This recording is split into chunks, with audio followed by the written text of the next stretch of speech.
All right. I'm sorry if in this, my work computer finally gave out on me, so I had to frantically borrow my wife's computer. All right. So time is. Apologize, in this mess, I have lost the agenda, but is the first item there roll call, so we can call the meeting to order? Call the meeting to order, yes, sir. Then roll call and pledge of allegiance. Okay. Let's go ahead and do roll call. Trustee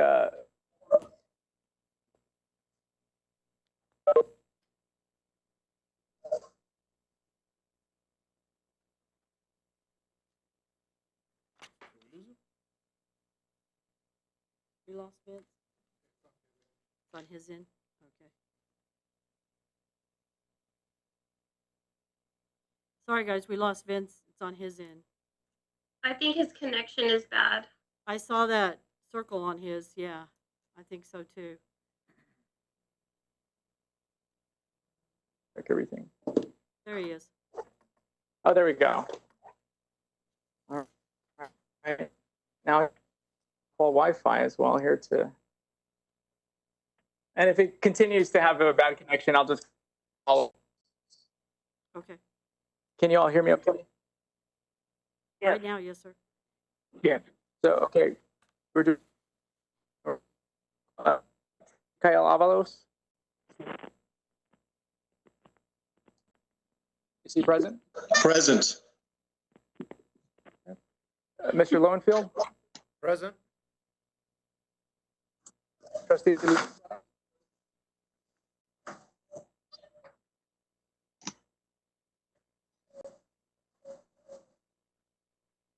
I can see Trustee Lucetto, but I think she's muted, that's why. Present. okay. No, she's But not muted. her. She's there. She's not muted. Oh, now she is. No, she wasn't. All right, Trustee Mena, Present. Alderman Miller, Present. all right, Trustee Searle, Here. Trustee Taylor, Present. He's present. He's just far away from his mic. okay, and Mr. Trimble, Present. okay. And again, I apologize. Next item we have the pledge and the. Is that You ready correct? for I'm the sorry, I don't pledge? have a copy of the agenda in front of me. Okay. Pledge to the flag I pledge Okay. allegiance to the flag of the of the United States of America and to the republic for which it stands, one nation, under God, indivisible, with liberty and justice for all. Honor Honor the text of the flag. I pledge allegiance to the text, one state, under God, one and indivisible.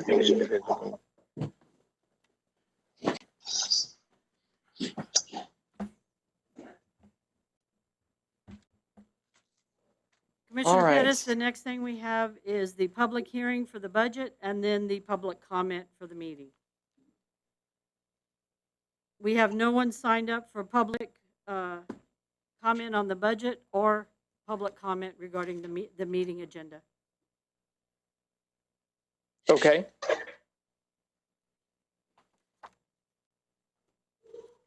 The next thing would be the approval and signing of the minutes. Dinah, don't you think that this agenda is online? Vince, could you go on your phone and just look at the CAD meeting and pull up the agenda on that? And that way you'll be able to. Yeah, I'm actually going up on my phone, actually. Yeah, we've emailed it to everybody, so it's on his email. Got it.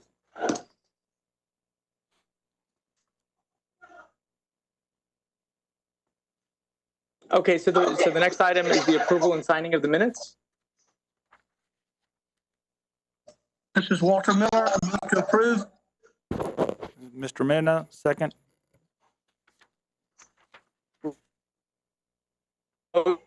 motion, guys? I Second. didn't hear anything. It was to approve the minutes from Oh, the, okay, thank you.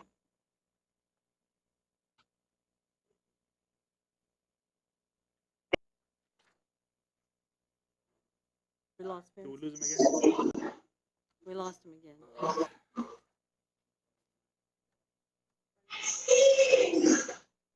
Okay, I'm sorry. All those in favor? Aye. aye, Aye. Any opposed? Okay, item passes.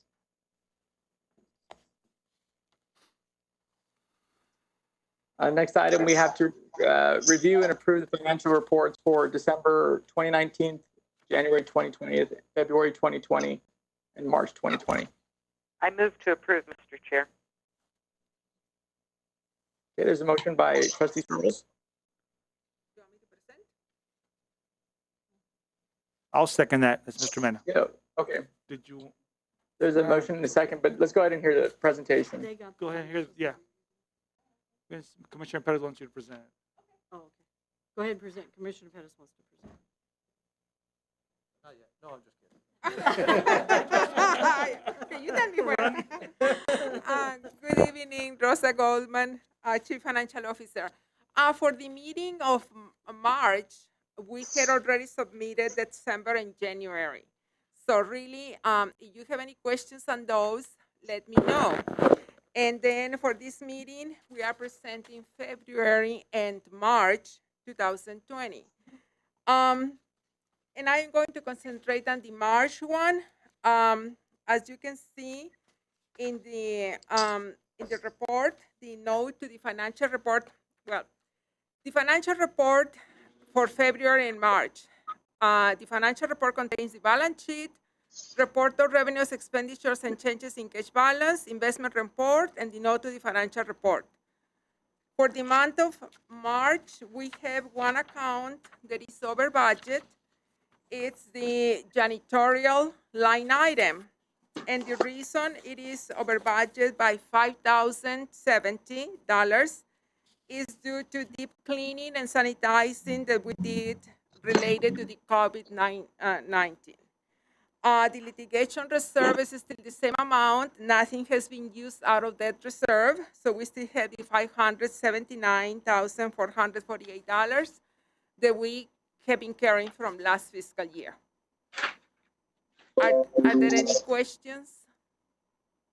So we went over budget on the janitorial by Yes. $5,000? Well, Only 5,000 so far, but as of March, but we still have April and May to go. So it's gonna continue Right. to go up. Exactly. And that's something that Diana is going to talk about a little bit later in another line item. right. There's a agenda item regarding what we've done for COVID, and we have an idea of how much we've spent, what the potential is, that I'm going to give you after we do our presentation.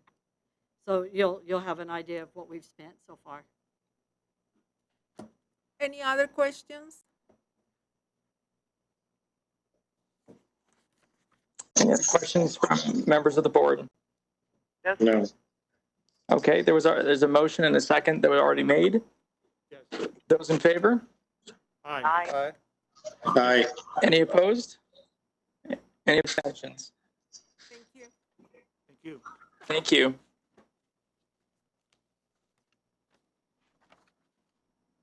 Okay, next, discussion and possible action regarding the adoption of El Paso CAD's 2020-21 budget. Just to let the board members know, we did publish in the newspapers, in the El Paso Inc. and the El Paso Times and the El Dario on May 10th as required by the tax code. The budget that we posted, of course, was the budget with an increase of 1.32 that was presented to the board at the workshop after the deadline for the posting. So if you notice, when we sent you that budget, we also sent you the worksheet where the board had asked us to put $100,000 into litigation to equal a 2% increase. And so you have the basic budget comparison balance sheet to show that. So board members, we are recommending either one. The one that the board seemed to want to do with the litigation is the budget for $16,353,870.08 with a 2% increase, with that increased difference going into the legal services for litigation. I so move that we adopt that budget. I'll second that. It's Mr. Mena. Okay, there's a motion and a second to adopt that. If there's anybody in favor to do that, say aye. Don't you want to open the floor for any discussion first? Okay. Any board members have discussion? I have a, Yeah, there's some comments that I was going to make, regarding this, and I'll tell you, of all the things that I'm working on simultaneously here, this budget has been one of the most difficult. In going over the various line items, in asking CAD staff to come back with a recommendation for cuts, all of the recommended budgets that were presented to the board of directors were still ultimately net positive, and I was disappointed that there was not either a 0% growth budget or an option to actually cut funds. So I can't support in its current form this budget. I felt we were giving staff a lot of leeway in coming up with various options, but none of those options I found satisfactory. A lot of the cuts that were made were proposed to contingency funds, litigation reserve, which, cutting contingency funds and litigation reserves, I don't think is the best of all places to start. So personally, I would favor a neutral growth budget.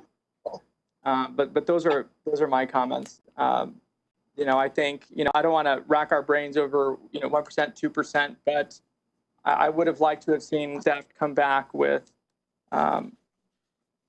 something that was more budget neutral in the previous fiscal year.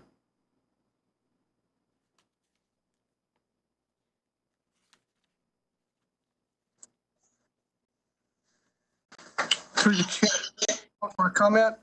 Yes, sir. The thing that I continue to go back to, particularly in these more challenging times, is the fact that we had such a large surplus last year, and yet we continue to add to the budget when there is such a large surplus. Now, I understand that it is important to keep a surplus for the various contingencies and stuff, but in my mind, we're going into a budget that's asking for 2% in addition to what we returned last year. The organization functioned very well and gave back $1 million to the entities. So in my mind, we're going in with $1 million pad already. So to add to it another 2% is somewhat troubling to me. That's my first comment. I would like to, I said the same sentiments as Mr. Miller. I believe that going into this particular budget cycle, we have enough in for contingencies from what we have estimated in prior. I think we will be fine. I don't feel comfortable supporting the budget as is at this time.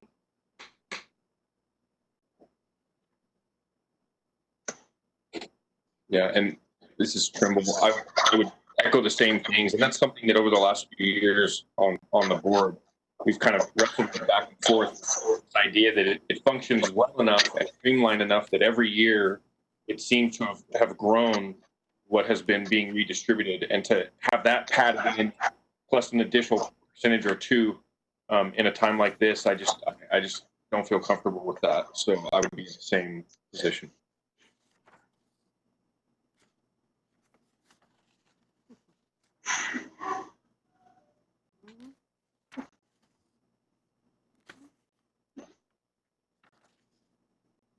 Well, somebody tell me what Any to other- do. I'll be any other happy to comments? do, if you want to roll the budget over to the same budget we have, we recommended the 1.36 budget.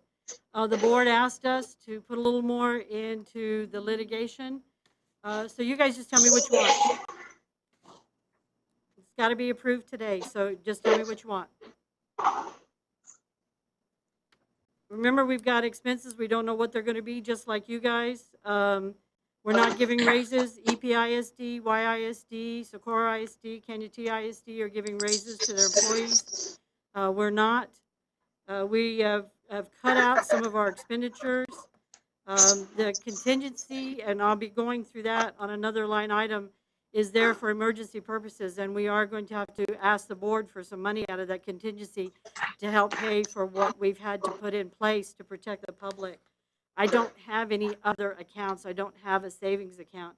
Yes, we do turn money over, and that has a lot to do with the fact that maybe the hearings are less.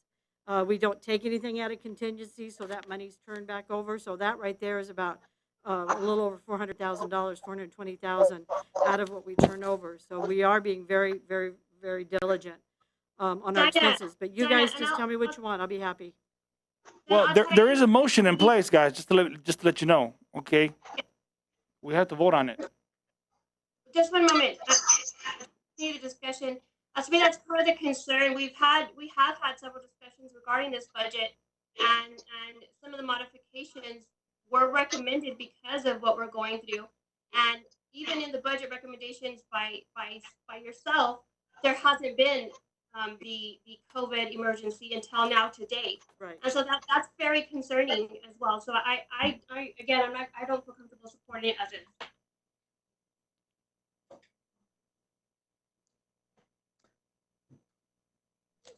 Okay, is there any other comment? So I do have a question. We have to choose between one of the two today, right? We don't have any other choice. No, sir, you can choose the 1.36 that we recommended, 1.32 increase that we recommended at the workshop. You can choose the 2% that you asked us to recalculate, or you can roll over the existing budget for another year. What you did, I think that's what you did last year. Oh, only on the salaries you rolled over, but you can roll over the budget that we currently have for a year, and we just hope that there's no other emergencies. We'll make it work. Whatever you guys want us to do, we'll make it work. Catherine and Mr. Chair, Mr. Pettis, would you guys be comfortable or open to rolling the budget? Yes. From last year?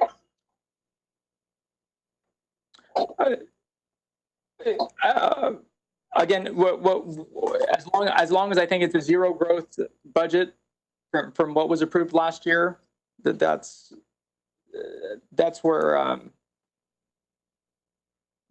that's what I'm willing to approve.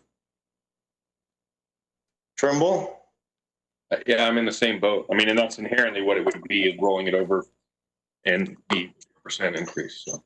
Okay, I can agree with that as well. But now keep in mind, like when we say 0%,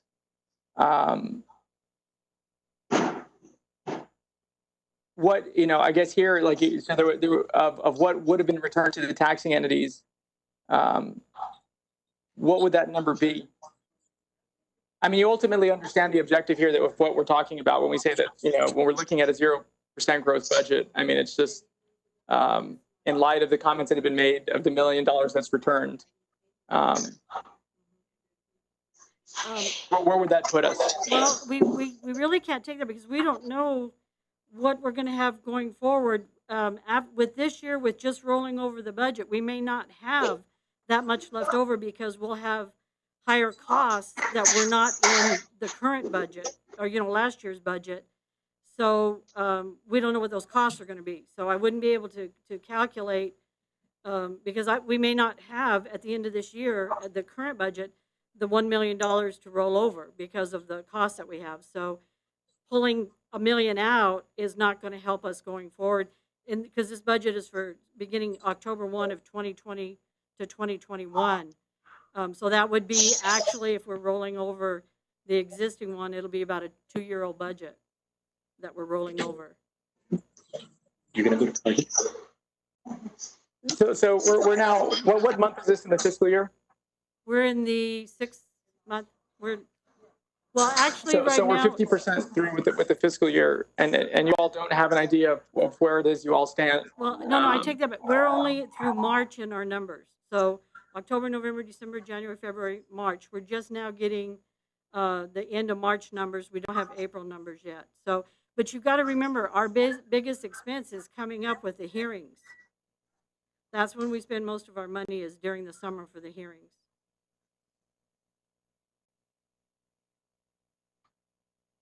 But we have that covered in our. That's all budgeted for, right? No, I we mean, don't. The contingency is set up using operating expenses, and it is for expenses that are not budgeted, which would mean all of this that we're paying for COVID. I have some numbers to show you. We've already spent about $190,000 on what we've had to put into place because of COVID that was not budgeted. And that's what I'm going to be asking to take out of contingency this year, right now, so that we're not under budget on some of these items as it starts showing up on the financials. Yeah, but we do have funds set aside for litigation in our last year's budget that will roll over. In other words, I think what we're trying to get to is the same amount that was approved last year to approve that budget amount this year. If Yes. I'm understanding correctly, that's what we're Right. trying for. Okay, and that's that. Right now, our current budget that you approved is $16,032,786.53. That's our current budget right now. This is you made me think about a question I had for you. It's a little bit off subject, but not exactly. But you mentioned your additional expenses in response to the COVID emergency. Have you explored any of the programs that are available to you to have those reimbursed? Yes, sir, we have, and we don't qualify. We're not a true government entity. We're a political subdivision, basically, under the state statutes. We have looked at being reimbursed for any of our expenses, and we don't qualify. We're a hybrid.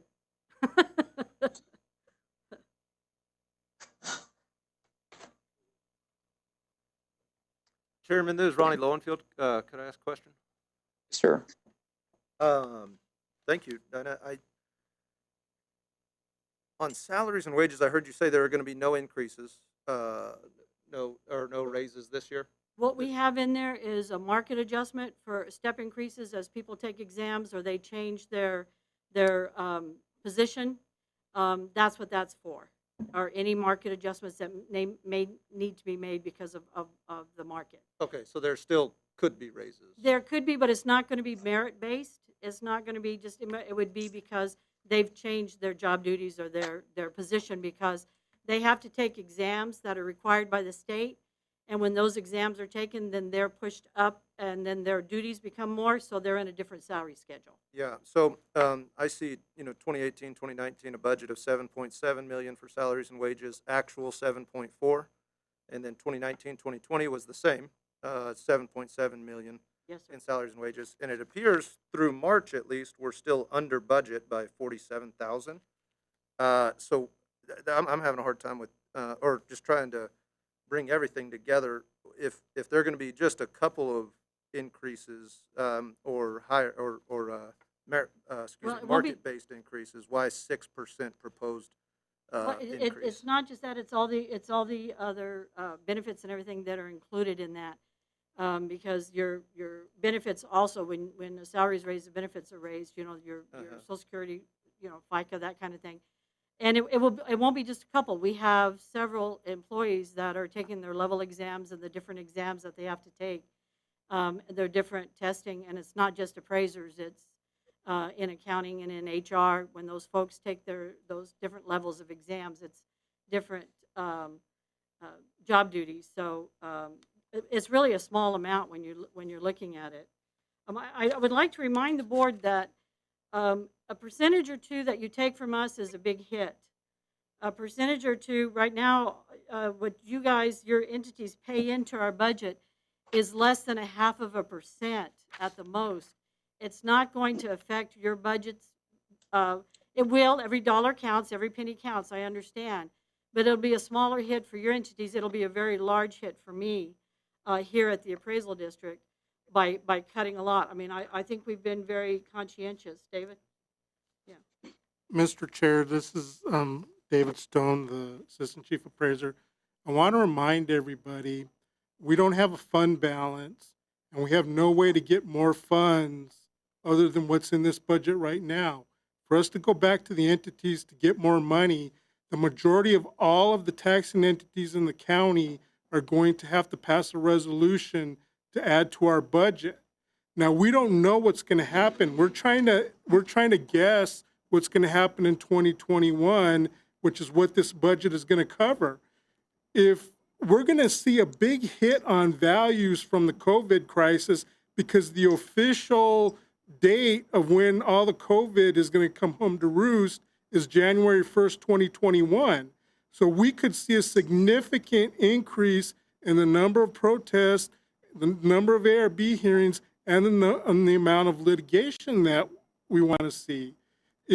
And we can't go back and get more money unless we can get the majority of the taxing entities to do this. Now, you're putting the risk on us. Like you keep saying, well, you give $1 million back, you give $1 million back.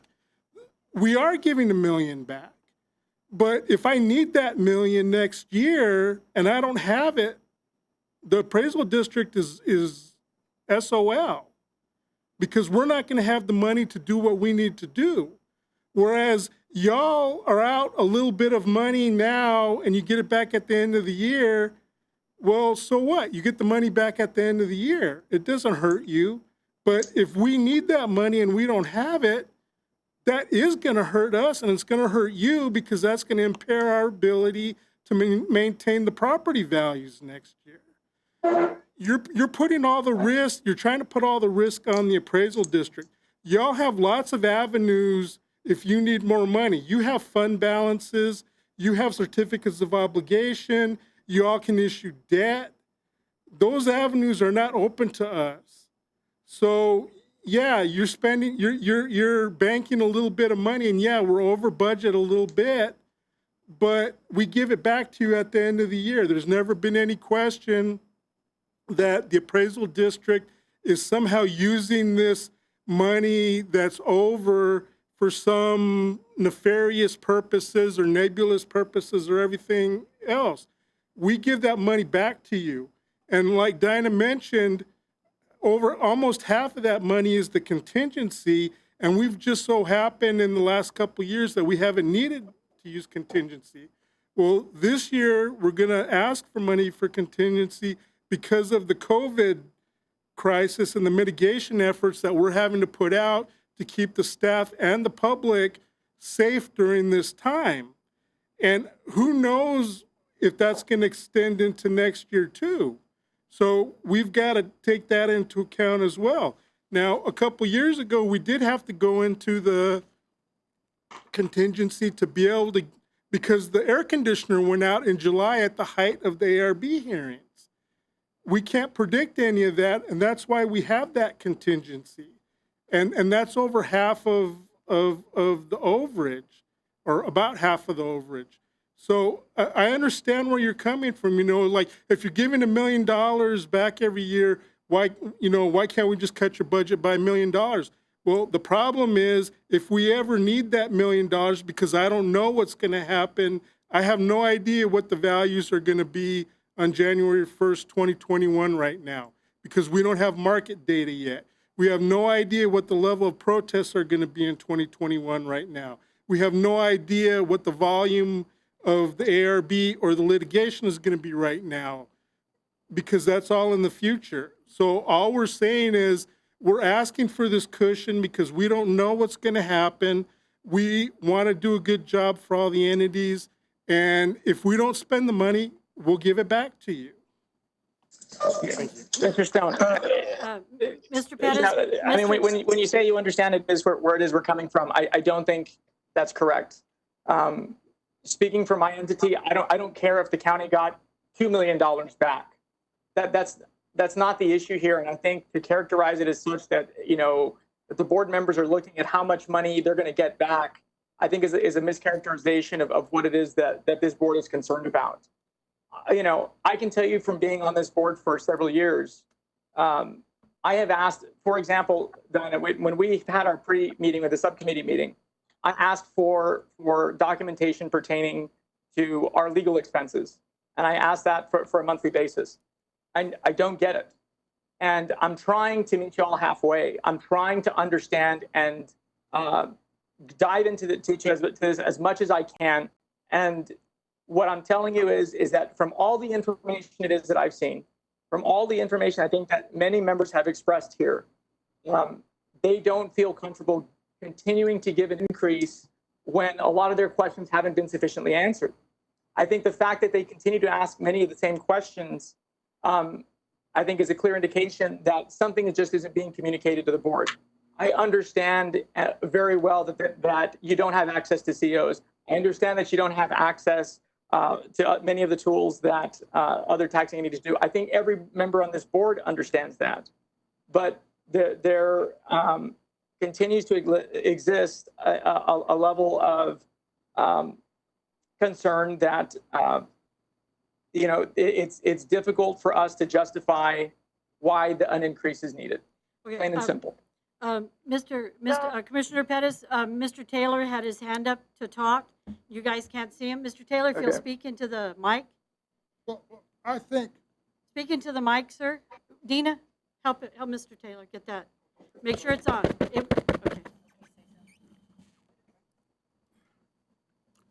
Well, I think the comments that have been made by both very meaningful, but we need to digest that information and put it down so it's clearly understandable to the people who ask all of these questions. Why are you doing this? See, now, we don't have a crystal ball that we can see in year 21. And it's obvious that because how the world is going now, we're going to have some things that we have verbally anticipated right now that we have not documented, and then that unexpected emergency can't be handled properly or won't be able to handle properly. So my suggestion is that we need to look, say, back over a year and review all of the things that we had to go into and that we had to go into that were not budgeted, but we covered it with contingency, and see perhaps what we can state that you can probably expect based on the trend to have to monitor the budget, the approach to it,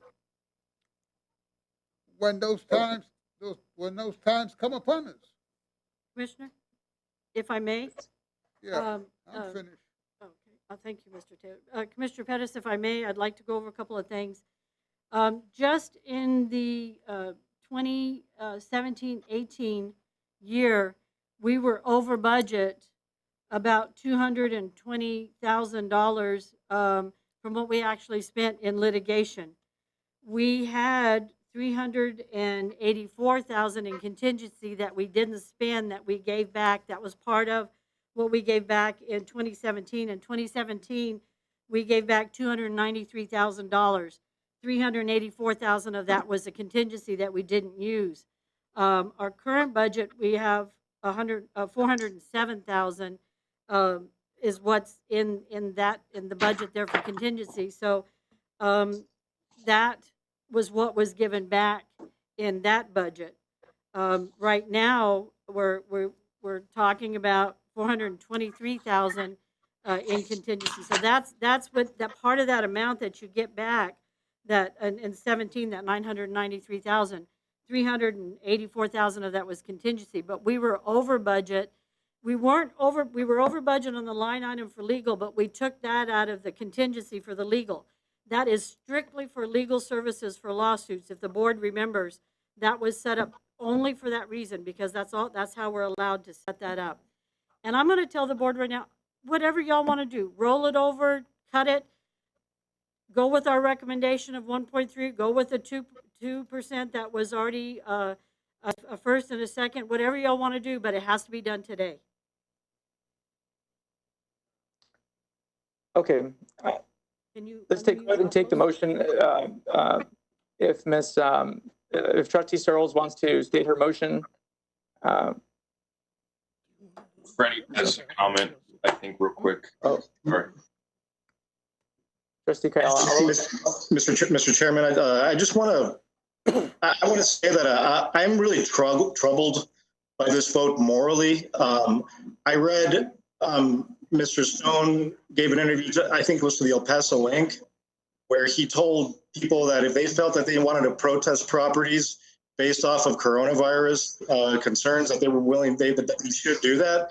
But there's no way that we're going to cut their property's worth or their valuation based on coronavirus. Whereas the apartment property owners, which constitute 38% of the population of El Paso that have its apartments, their valuations went up by 38% in 1 year, where only 9 cents out of each dollar actually goes to profit. The rest goes to expenses and taxes. And I have a really hard time passing a budget at 1.3 or 2 for the tacit understanding that it's going to be to fight people's protests in a year where people definitely should be protesting their properties because of the unforeseen expenses. So I have a moral obligation on my own ethical grounds that I have a really hard time passing a budget just to fight people during the worst of times. And that's just my personal statement. Thank you. Mr. Pettis, if I may, to respond to Mr. Avalos. Mr. Avalos, that's not our call. That is the state legislation, the law. We have to go by January 1, the assessment date. We already have an order from the Attorney General and from the governor that says we have to use the January 1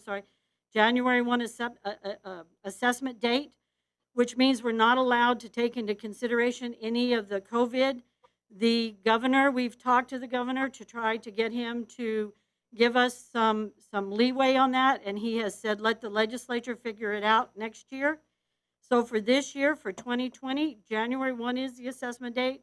I'm not allowed, and that's what Mr. Stone was trying to say in the interview, appraisal districts are not allowed to take any of the COVID issues into consideration in the valuation process for ad valorem tax purposes.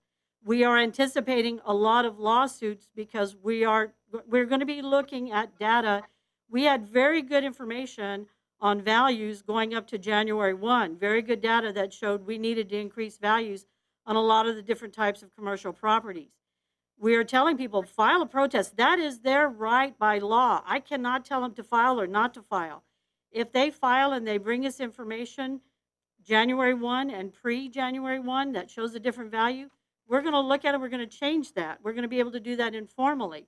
But if they want to look at information that's COVID related, I'm not allowed by state law and Attorney General opinion and the governor's opinion.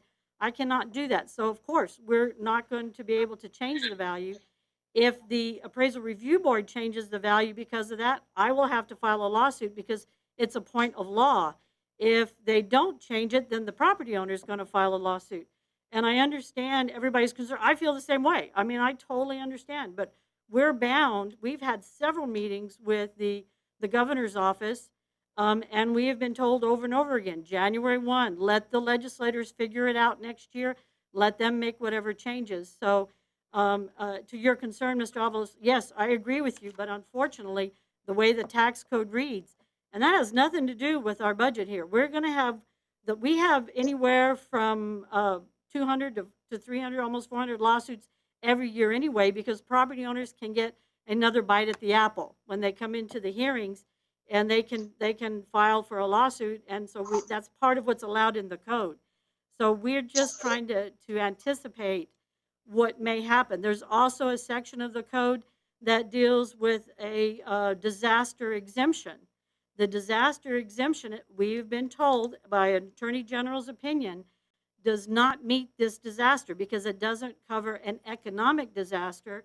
It was set in place because of the hurricane that destroyed the Gulf Coast, Houston, that area, and it is based on a percentage of physical damage. But we've already been told by all of the tax agents here locally, most of them, that they are going to file for that exemption.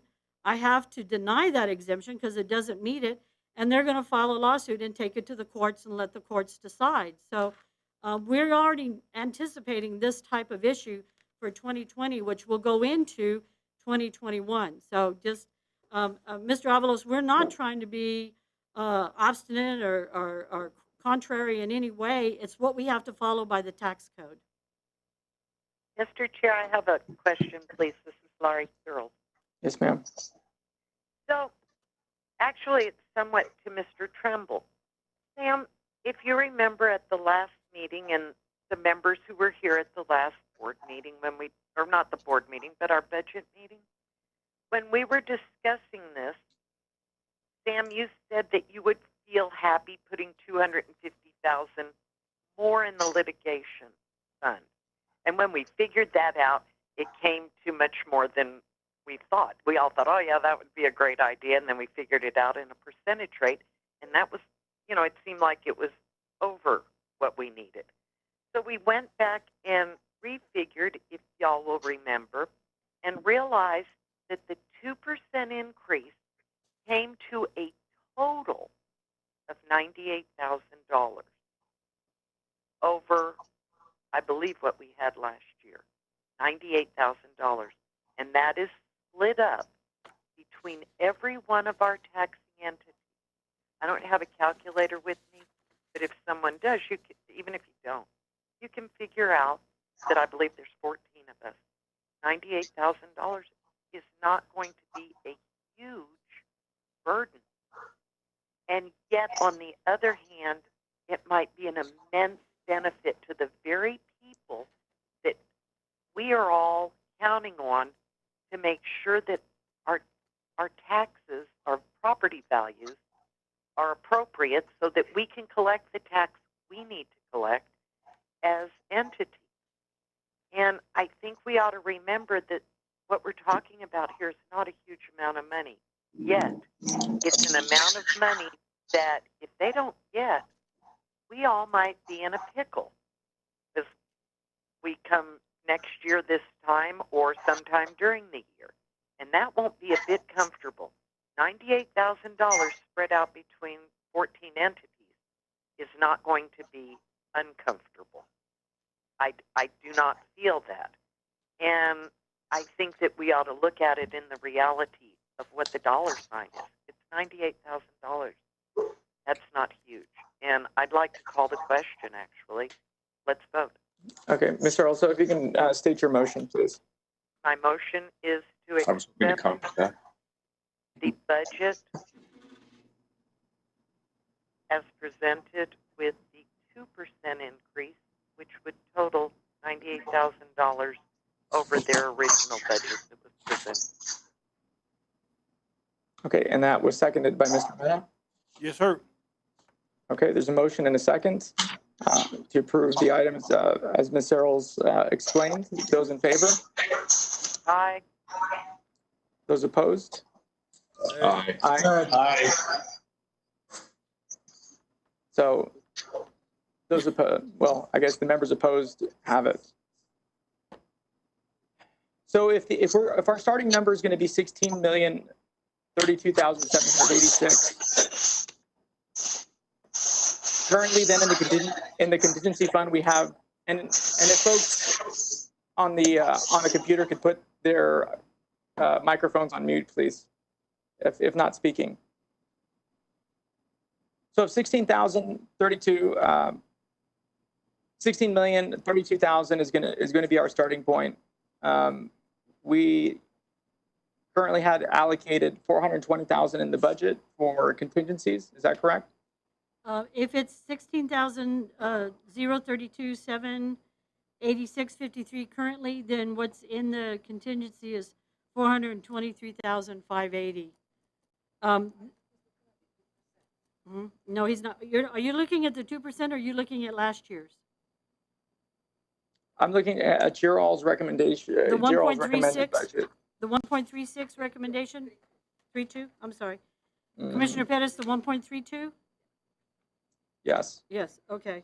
So yes, that contingency is 420,832 at the 1.32. So if we go to just carrying over the existing budget and carry over everything, what we have right now in the existing budget, we would have to redo everything. All you would do is tell us we want a zero increase budget of 16,032,786.53, and we make it work.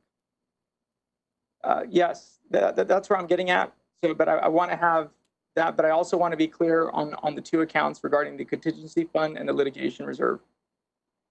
The litigation reserve is a separate reserve, and it does not change until the board in August or September does a referendum, an encumbered.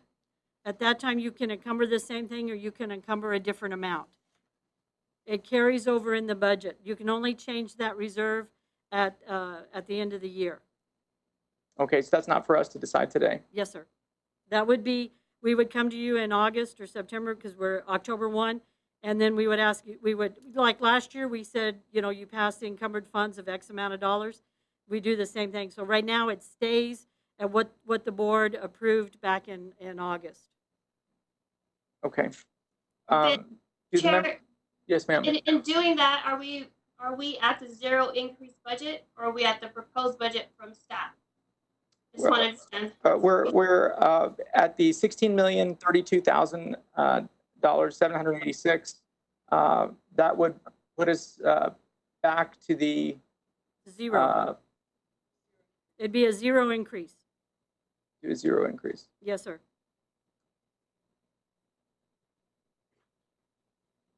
And you understand what our objective is here, right, Ms. Kilgore? I mean, we're trying to achieve a zero increase, but I'm also want a limit.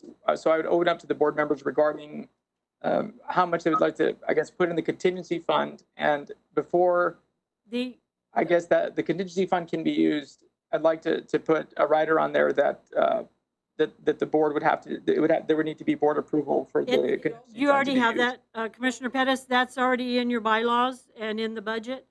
Okay. That's why we're going to, in the current contingency, I'll be asking as we go into the rest of the agenda. The contingency is based on 10% of the operating expenses, period. We don't put any extra in there. It's just 10% of the operating expenses as recommended by the auditors. So the contingency would be the 423,580 would be 10% of the operating expenses currently. At the 16,032,000 mark. Because it was up here. It was this. Yeah. But Yes. put that back up there.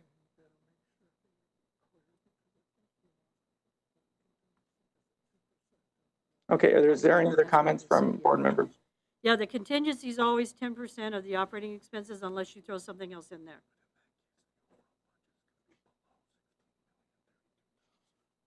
Well, no, we'll put that will go back up here.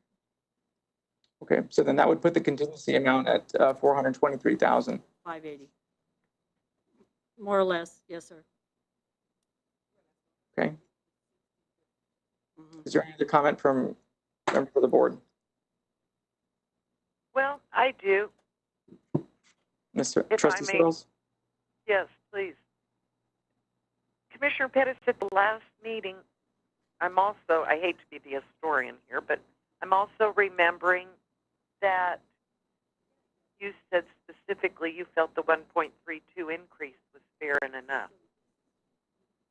And so I don't know why you've come off of that. I feel very uncomfortable shackling the very people who are going to make our property values meet what we need to have so that we aren't all where we should be next year this time. I think this is Trimble. I think real quick though, like to say that they're going to make our property values meet something like well, that, for school that districts, we need that. That's not our job. That's not our job. But that's not our job, and that's not their job. Property values are what the market dictates, and it's the Central Appraisal District's job to fairly and accurately as possible evaluate Correct. those But if properties. they don't and have the levy those. tools, we've already taken away the pictography. We took So I away think- their vehicles. We've So- taken so away. we haven't taken away anything. So you would pose some questions to me, Ms. Searles, and so I kind of want to just respond to that real quick. Again, you know, I think that is the inherent difference, frankly, of an elected official in some ways versus a private business person, because the idea that I would ever even say that the appraisal district's job was to make sure that they met values, that is like the most unethical. No, that's demeaning. I'm absolutely not meaning what you're making Okay. it sound like. What Okay, I mean well, is that that's they what have you the said. tools So and the ability to do their job to the best. Don't twist I what think I the said. difference possibly between me and maybe some other people is that at this point, I have the confidence for them to operate in a 0% increase rolling over last year's budget and get through a year in that capacity. They've done a very good job of, and they pointed out to us regularly, of being able to deliver money back to the taxing entities. And if they're able to do that good of a job, then I think they'll be able to do that good of a job this time. And we're not asking for a cut. We're not asking to strip anything. You know, their vehicles are newer than mine, you know, my personal vehicles. So I'm not too worried about that. And at the end of the day, you know, we're not cutting $1 million like Mr. Stone said. And I think that the appraisal district will have to trust its board to, if there was a worst case scenario and they could not function, it would then be this board's job to be advocates for the Central Appraisal District and figure out a way to go back and find that money if hell froze over and that happened. I don't think that's going to happen. When it comes to, you know, residential properties, you're seeing increases, day on market decreases, price increases, and multiple offer situation increases over the last 60 days, not the opposite during this pandemic. So, and then the last thing is when it comes to the contingency fund, when you all come to the board in a good faith request to get something from the contingency fund that is necessary, you're going to get it. I mean, that's what's going to happen. So we're not cutting the budget. We're asking for it to stay where it is. We're going to be advocates for you and be the ones with our tails tucked between my legs. If between our legs, if somehow this doesn't, if hell froze over and this didn't work. And I would expect for the people at the Central Appraisal District to know that when you come to us with a good faith request for monies from the contingency fund, you're going to get it. That's good to hear because I'm coming. It's on the agenda. And when it comes to the $250,000 legal comment that I made, that was a totally arbitrary number that I just kind of threw out there, and we kind of ran with it and did math on it. But I mean, the idea there was just if we, you know, were able to add a little bit money to that, to the legal contingency fund, that I would typically be in favor of that. But I think if there has ever been a good time to find a way to have a 0% increase, now is that time when the rest of the country, the rest of the world, the rest of our city, whether it's public or private, is working really hard to make every dollar go as far as possible. I don't want to be the outlier right now. And I think it sounds like several people on the board don't want to do that. Board members from your executive director here, your chief appraiser, roll the budget over and we'll make it work. I mean, I think we've had 2 long budget workshops. Everybody's had this budget since March. I think we know where we need to be, so I will make it work. Just so I would vote make the on it and let's motion move on. to roll over the budget with a 0% increase. Second. Okay, and just for clarification, that number would be $16,032,786.53. Yes, sir. Correct. Okay, there's a motion and a second. Those in favor? Aye. Aye. Aye. Those opposed? Okay. The ayes have it. Motion passes. Next item.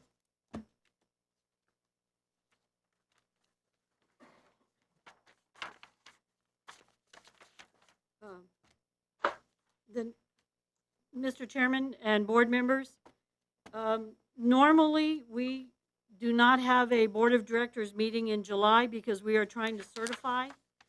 The last couple of years, because of the protest season starting early, we have asked to not have a board meeting in June. I send updates a couple of times each month to let you know what's happening. I'm asking the board to cancel the June and July. We need to start hearings on June 8th. The hearings are going to take longer because of social distancing. The ARB has stated they are going to have face-to-face and phone hearings as required and allowed by the tax code. So we have to break up this boardroom to be able to do that, and we need to concentrate on that. We have no contracts or anything coming up that would need action from the board in June or July. We can send you the financial reports. I will send you a report like I did last year. You guys got a couple of emails from me telling you what was happening and how the hearings were going and how many protests, and we'll do that.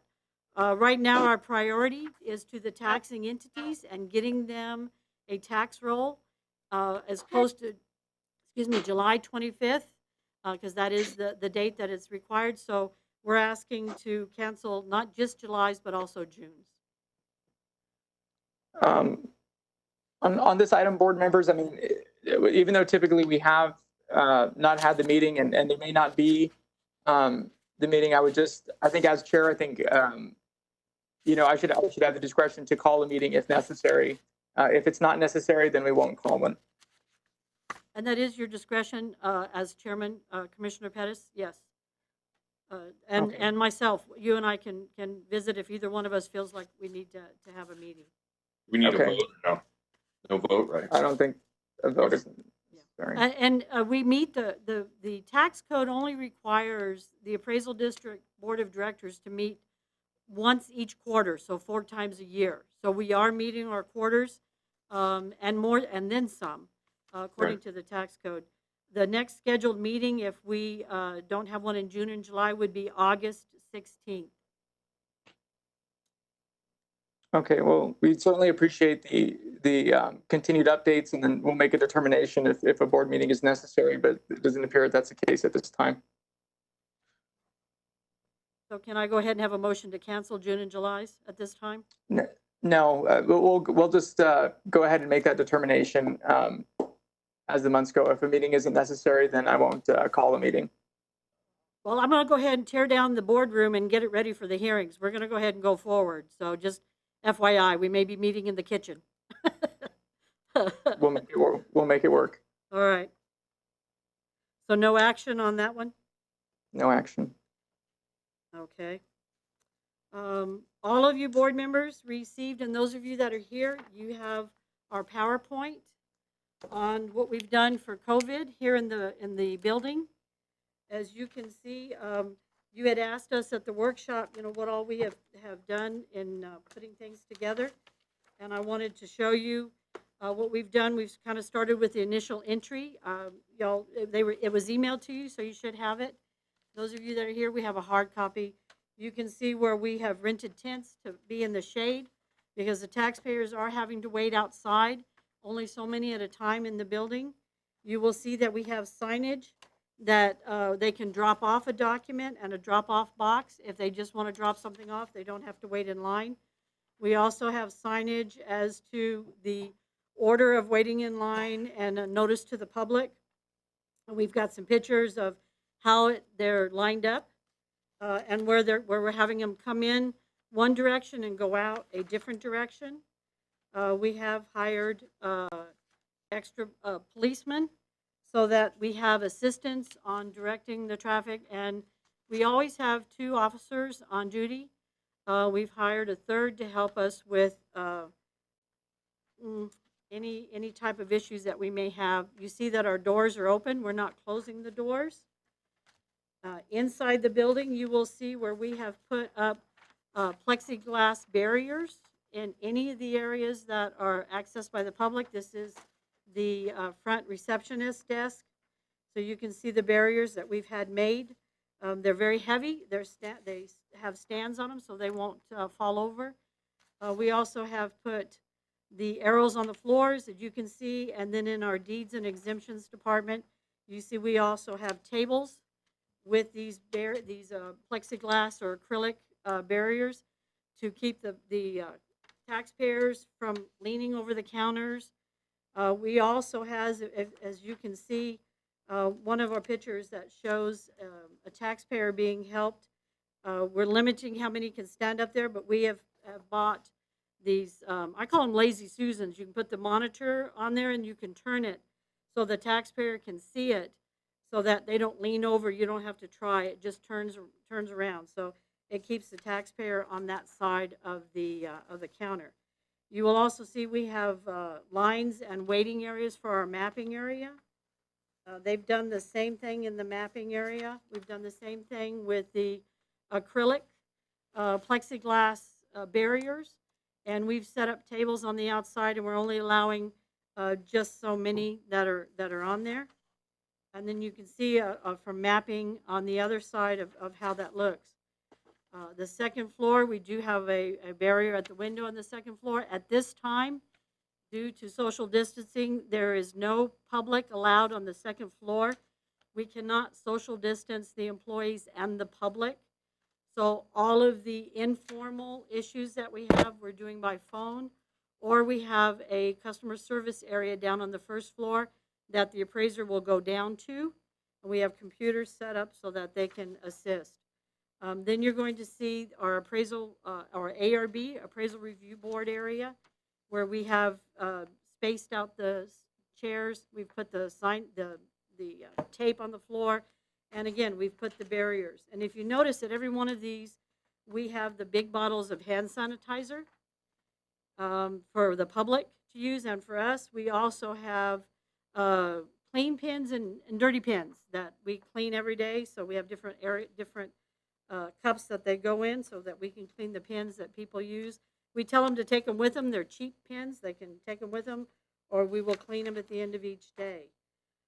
You can see what we're doing for our staff. We are taking the temperature of every staff member as they come in the building in the morning through the back door.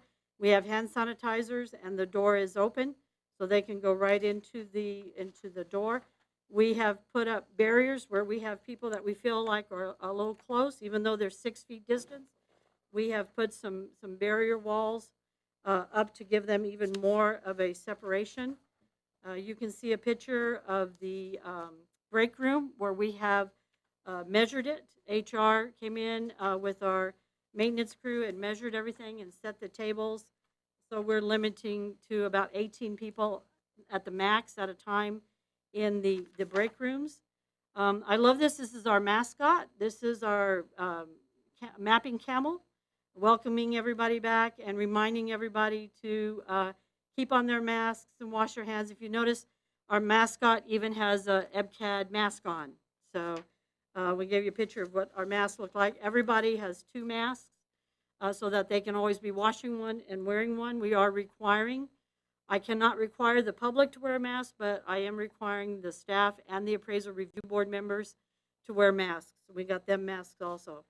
You can see some of the increased cleaning that we're doing. We're doing this on a daily basis. We have increased cleaning the bathrooms from twice a day to 4 to 5 times a day. So you will see the cleaning supplies. We have sprays, gloves, hand sanitizers, clean and use pins. You can see that. And then working from home, we do have some folks working from home. And you can see some of the setups that we have working from home. We will be bringing in the appraisers. More than likely on June 1st, everybody will be coming in. We still have some working from home. We've been slowly bringing them in. Commissioner Pettis, you asked what some of our concerns are going forward. And I will tell you my biggest concern going forward is how we're going to do field work. The appraisers go out in the field, they visit with businesses. They are out there measuring houses or measuring commercial buildings, and they visit with the businesses. So depending on what happens, we're going to be monitoring the CDC requirements and the governor's reopening and closing and how it's going to work as we go forward. Are we going to send appraisers home? They come in on Monday, get all their work, and then they take the vehicle and work from home. Come in the next Monday, turn in the work, and grab the next work? We don't know. How are we going to limit access to going to businesses? Are we going to be doing street views? We don't know yet. That's all part of the stuff that we're going to be reviewing through the summer and see how that plays out. So I just wanted you to have a little bit of a presentation of what we've done so far. And if I may, that leads us to the funds that we've had to spend that was not budgeted, that I am going to ask. Contingency was set up strictly for that reason. It is a contingency. It is something that is not anticipated. It is an emergency basis. It is something that is there to help protect us. So far, with what we have spent and what we're anticipating to spend through the summer, we're at about $195,000.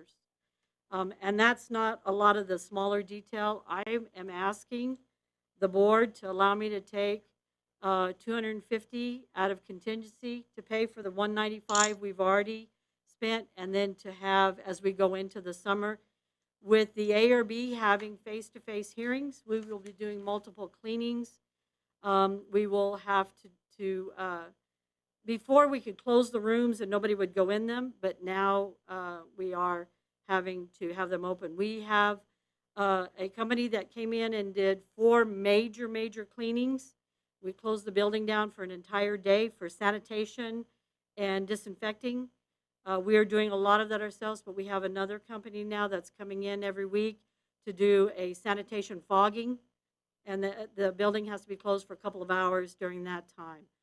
We have ordered and paid for a machine ourselves, but it's on back order. I'm sure you guys that have taxing entities know that so much of this stuff is on back order trying to get it. So this is what we have definitely spent so far, $195,000. That has to do with the laptops that we had to buy to allow people to work from home when we were totally closed down. We're considered, like a lot of you, we're considered essential in the state of Texas. So we had to come up with a way for our appraisers, and we have deadlines. So they were working renditions from home. They were working questions from home, emails, all of that. So we had to buy laptops. And then, of course, with the laptops came the software licensing, the miscellaneous hardware, and then, of course, the deep cleaning that we did, the additional police officer. We're looking at temperature monitors. Instead of having, right now I'm having staff that, and it has to be my higher end HR. It can't be just a clerk taking the temperatures of everybody coming in. And there are some temperature monitors that we can get, that we can put in the front door and the back door that will automatically do that for us and for the public. The plexiglass, the fogging, the canopy rentals, and then going on into the summer. We all know El Paso summers are pretty hot, and those tents have been amazing. It has really made a difference because in the afternoon we are a glass and metal building, and that sun just bakes. Well, with those tents, it really has helped. I have staff. There's 4 different staff members that we rotate that are outside to greet the public, to explain the process, and to get them in the line and find out where it is they need to go and direct them. So there's a lot that we're doing to protect the public. And I will say this, I've been down, we opened up for the public on the 18th. And last week we actually unlocked the doors and we had some public coming in. I've been down there visiting with the public, and they're very appreciative of what they're doing.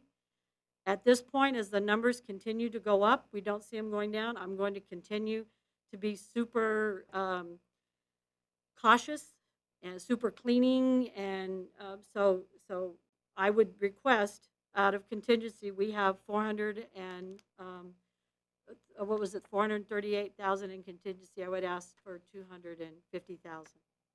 it pays the 195 we've already spent, and then gives me some to have as we go forward into the, going forward. We're anticipating about, 40,000 that I know for sure, but we don't know what else is going to come up.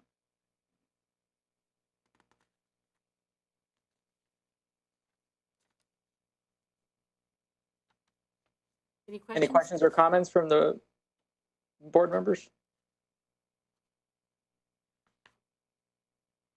Okay. With that, is there a motion to approve, Ms. Kilgore, I'm sorry, how much, the amount was 250,000? I would like to, Mr. Mena, I would like to put a motion of 250,000 to be taken away, taken out of the contingency plan. I'll second.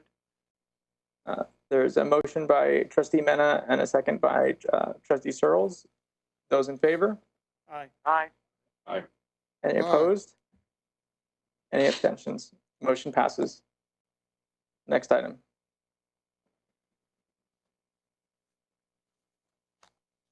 Okay, Albert, that's you on your lawsuits. Do you want me to? I'm going to move so that Albert Molina can come up. You go to the mic? Okay, never mind. I'm not moving. You thought you got rid of me. Sorry, guys, I'm still here. In your package, the board members should have received a spreadsheet on the lawsuits that have been settled in April and March. That first sheet is lawsuits that were settled in April. And if you can tell, the legal fees that were paid is $4,586 for those lawsuits. If you compare column H to column M, is the difference from last year's value to this year's value. So, and if you have any questions for April.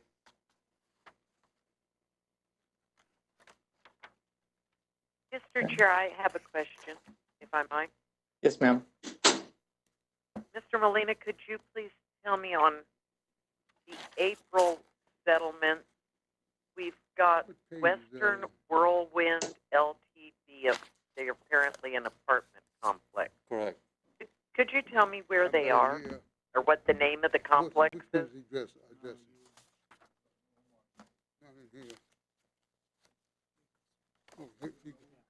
got it. They can't hear you. No, I can't hear you. Hold on.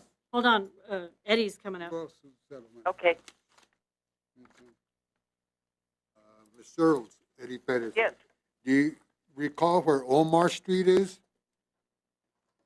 Runs parallel No. to Donovan, right around Anthony? Used to have a candy factory there, Right. didn't it, on Omar? Yes. Oh, I know exactly, yes. Okay, So these are the Whispering Pine low-income housing tax credit apartments there. Okay, In the other words, Whispering yeah, Pine. there's a limit on what you can charge the people rent based on their income and amount of family, okay? Okay. I sure thank you.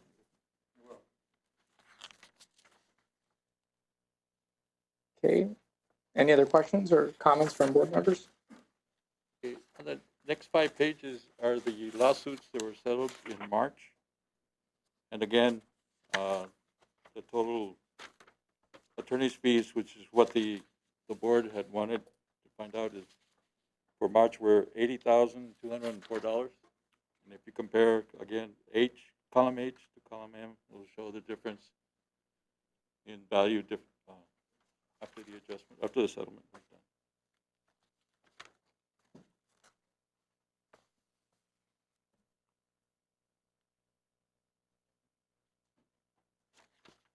Okay.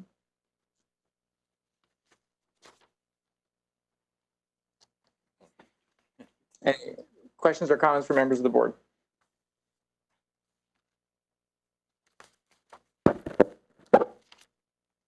Okay, does that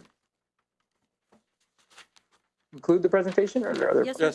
Yes. Yeah, we you. sent that out to you in advance so you could review it. And Yes. we had no comments, and then, of course, we present it. So, and this is all the information, Commissioner Pettis, that you were saying you hadn't received, but that you had asked us for. So it does have a lot of that information that we talked about in the past years. We try to tweak it as or whatever you guys need. So as you review these, if you feel like there's something else you want to see, we can definitely sit down and visit with you and expand Yeah, this. yeah. What we had talked about in the subcommittee meeting was the monthly itemized bill that we receive. But we can discuss that later. Okay.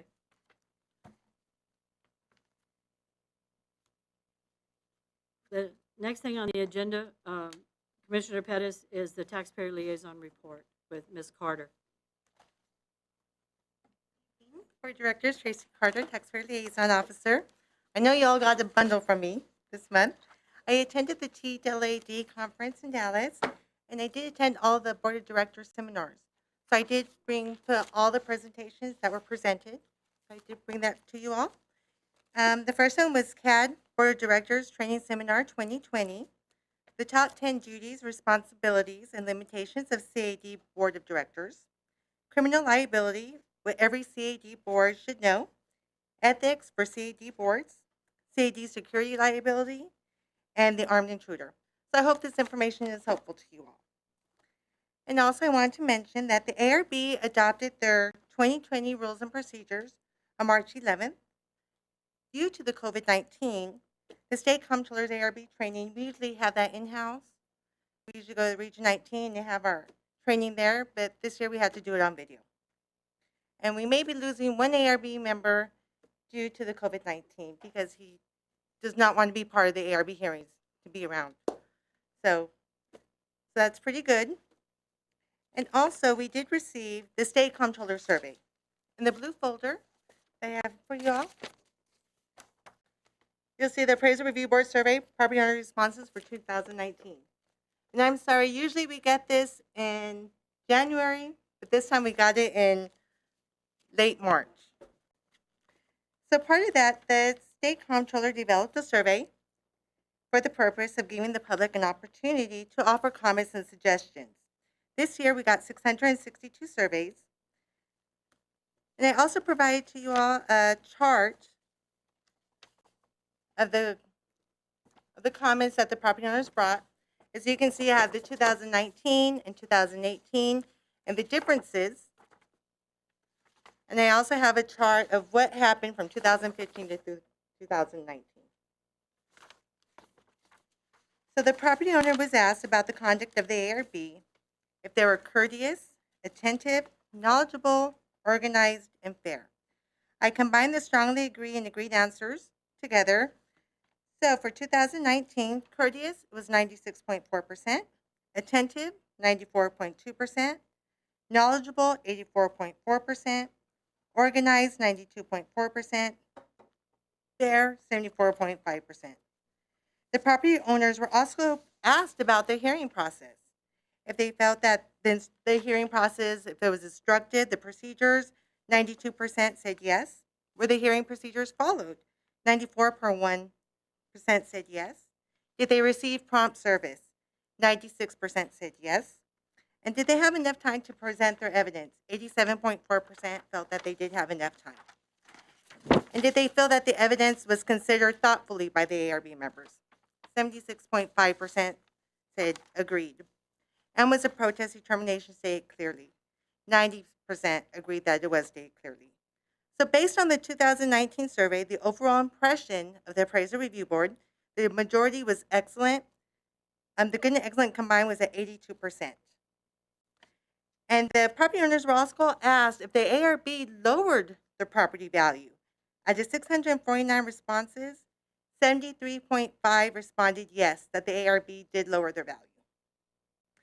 So the suggestions for the Appraisal Review Board, going on to 2020, was that the property owners were asked what information would have been useful to you when deciding whether to protest. The majority of the property owners responded that comparable property information would have been useful to them to make their decision whether to protest or not to protest. And the majority of the property owners agreed that the communication with the appraisers before the ARB hearing is very helpful to them. Majority of the property owners would like the appraisal district to give them an option on how to receive evidence the district intends to use at their hearings. And which here at the Paso Central Appraisal District we give them an option if they'd like to have it papered, email, CD. We have that option for them. And the majority of property owners prefer to have ample time to present their evidence. Instead of having the hearings start on time, they want enough time in their hearings to present their evidence. And the property owners felt that 55.6% felt that 10 to 15 minutes was enough time for both parties to present their evidence. And here at the Paso ARB, we usually allow 15 minutes for a hearing. And if the property owner does need longer time, they can request it and it will be granted.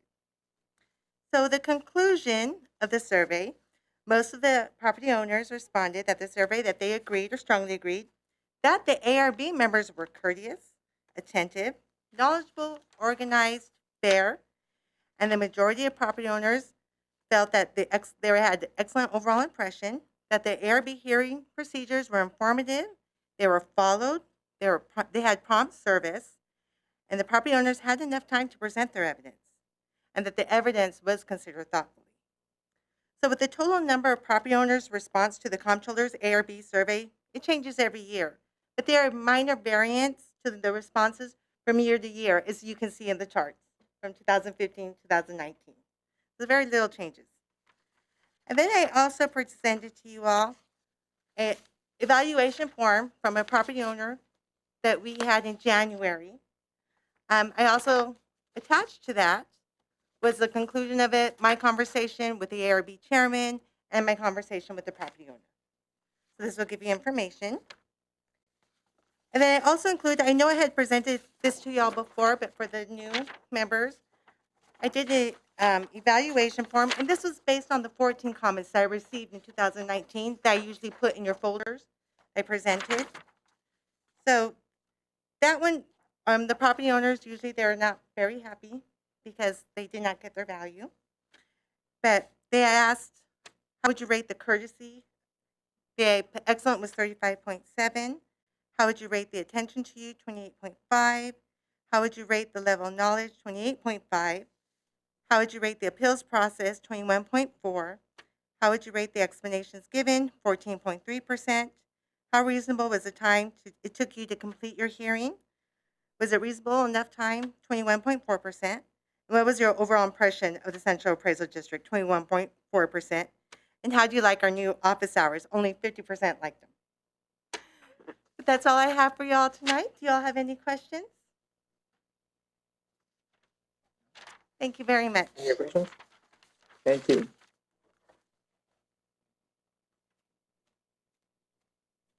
Okay, next item. Is the director's report. Board members, first thing off, I've been dying to show you this since February, and we didn't have a March meeting, and I wasn't able to do it in the workshop. So give me a half a second. Let me get it.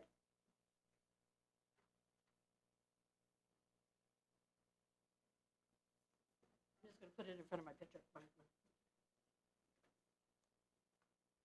Okay, can y'all see this? I don't know if you can see it. Okay, this is the Earl Luna Award from the Texas Association of Appraisal Districts, and it is the first time we have received an award for the chief appraiser since Bill Lovelady was on our board of directors in the early 1990s. It is a recognition of a director or a chief appraiser who has gone above and beyond. I'm going to put it downstairs, so when you guys come to the board meeting, next board meeting, you'll be able to see it. I'm very proud of it, and I wanted you to know that the industry recognizes El Paso. And so anyway, I've been dying to show that to y'all. Wanted to let you know, June 8th is the beginning of our ARB hearings. I already mentioned that. We are open to the public as of May 11th, May 18th. Notices, the preliminary values went to all of the taxing entities on April 29th. We've been in contact with them. To date, we have sent out 62, almost 63,000 notices of appraised value for a value of about $22.5 billion. But we have released over 411,000 properties for a value of about $55.5 billion. So that's value that can still be protested, but no notice went out. So we are going to be having hearings. We're going to be doing by phone as allowed by the tax code and by face-to-face. The tax code does not allow for video because of all of the issues with doing video. So we are just doing face-to-face. The ARB is the one who makes the decision, the ARB officers, and they made the decision. We will do everything we can to ensure a safe environment for anybody that comes in. We'll be social distancing. We'll be allowing only so many in the building as we are right now, and we'll be doing extra cleaning. So other than that, if the board members have any questions of me, I'm here. Congratulations. Thank you. I was very excited. Thank you.